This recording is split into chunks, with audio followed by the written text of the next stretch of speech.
So happy together daw ang mag-asawang sina Mary Ann at Matthew. Damang-dama raw ang pag-ibig sa kanilang pamilya. 100% masaya. Araw-araw ko sila laging pinagluluto eh. Yung sa akin, nakapakita ko sa kanya, binibigay yung buong sahod. Masaya kasi may partner ka, may katuwang ka sa araw-araw. Hindi na ako nagluluto tsaka naglalaba siya na Inaasikaso ko siya, pagpapasok, ganon, ready na yung damit niya. Sa resulta ng survey ng social weather stations noong November 24 hanggang 30, 2025, lumabas na nasa record low na 46% ng mga Pinoy ang nagsabing masaya sila sa kanilang mga love life.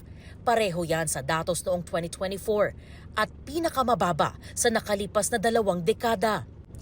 Tumaas naman sa 40% mula sa 36% ang nagsabing masasaya pa sila sa kasalukuyang estado ng kanilang love life. Nasa 14% naman mula sa dating 18% ang nagsabing wala silang love life. Isa na riyan si Arnel. Wala for the past 24 years. I'm separated my family of 6 children. I'm still waiting whatever God gives to me. Love yourself daw muna ang ganap niya this Valentine's Day. Siguro in love. Love is God na lang. I want to be with Him for that day. Siguro. Solemn. Solitude. Sorpresa at pakilig naman daw ang plano ng mga may love life sa Valentine's Day. Siyempre, papasyal natin siya.